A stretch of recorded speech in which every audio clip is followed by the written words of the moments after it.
One of the best therapists I've ever had started off each session by insulting me. He'd just keep poking at me and mocking me and needling me, and he just wouldn't let up. And he kept asking me, "Do you feel upset?" And I would say, "Yeah, I feel upset."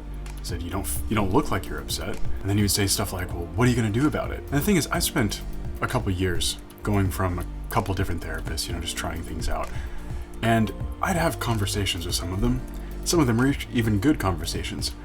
And some things started to make sense in my head, but I never actually felt like my life was changing very much, like it was getting better. And within just a few sessions with this guy, as rude as he was, I made more progress in just those few sessions than I had in like months of talking with these other people. So maybe you're like me and you tried to think your way out of some thought pattern or some belief that you've held. So my name's Joshua Tanner. I'm a Stanford-trained medical doctor, and I use AI to secure and upgrade the mind. So here's what this rude therapist understood that at the time I didn't understand. And the rule here is how deep change works. What unlocks that deeper layer? Now, the first thing to remember here, it's actually easy to remember, it's that logic is cold, okay? So imagine that the deeper layers of your mind are kind of like clay, like cold clay. So if you ever worked with clay before and it's cold, it feels pretty rock solid, right? You have to like warm it up, you have to kind of give it some energy before it starts to become malleable. And if all you're doing is you're applying logic to it, it never achieves that malleability. Which is why if you've spent years in therapy and you're just talking about things logically, there's not a lot of change. Now, if logic is cold, emotion is heat. Strong feeling is what makes those structures soft enough to begin to rewrite. And the bigger the emotional charge that you have, the deeper that you're able to edit. So let me tell you the story of how this originated. So it's back in, I think it's the 1990s, and there was this postdoc named Kareem Nader. And he was going to NYU, and he had this professor named Ledoux. Now, Kareem took this idea to Ledoux, and Ledoux hated the idea and told him not to act on it. And Kareem's idea was to run this experiment. Now, he ended up running this experiment anyway, and learned some pretty interesting things. And Ledoux, even later, when he wrote this paper, it was titled, what was it titled? "The Day I Told Kareem Nader, Don't Do That Study," which I thought was pretty cool. But this was his study. He took a rat and he exposed it to a tone, so a sound, and then a mild shock. So the idea was that he was trying to condition the rat to associate this sound with pain, and it did.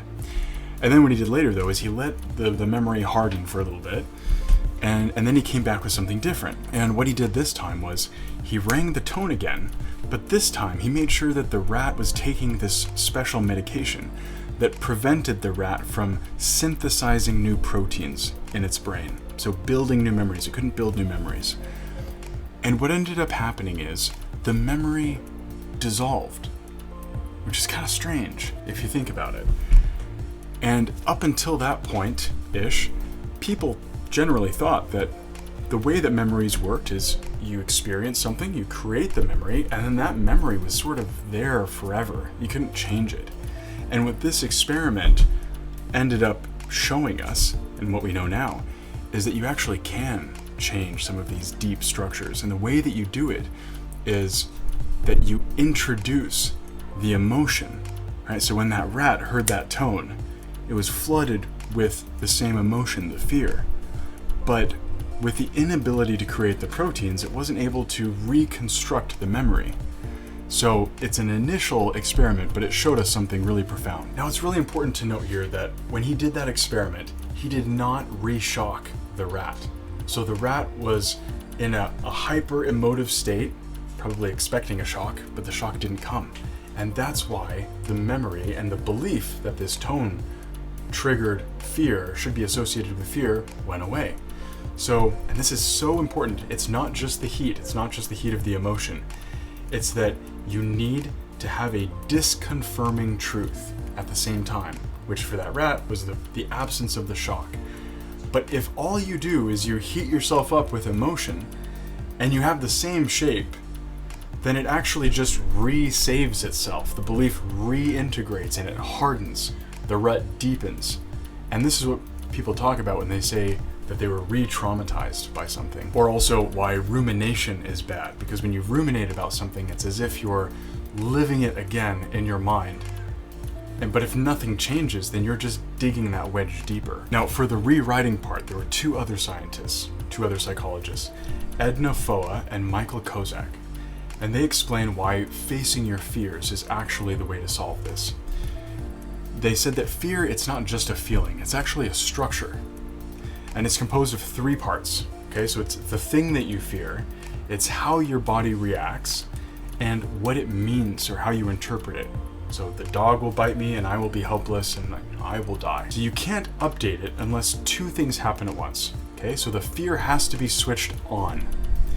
And then the second thing is that new information needs to contradict what's already there. The dog doesn't bite you, you don't fall apart, you don't die when the woman rejects you, or whatever it is. Okay, so that should dispel two different methods at once, right? So just feeling it over and over again with no new evidence to the contrary is just suffering. It's just rumination. You're not doing yourself any favors. And then the second thing is just reading the contradictory facts or thinking about it cognitively while you're calm and detached.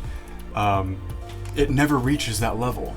So you're also wasting your time. Now, that doesn't mean that logic doesn't have a place in all of this, right? Obviously, when you're using logic, you can edit those surface layers of your mind, and I talk about that in my last video.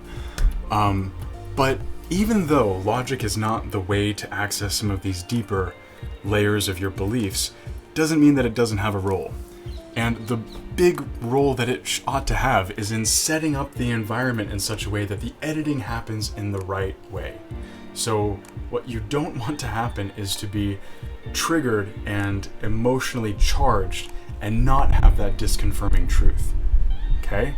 So if you are triggered by somebody, and that somebody, maybe it's a toxic somebody, a friend or an ex or someone like that, not helpful.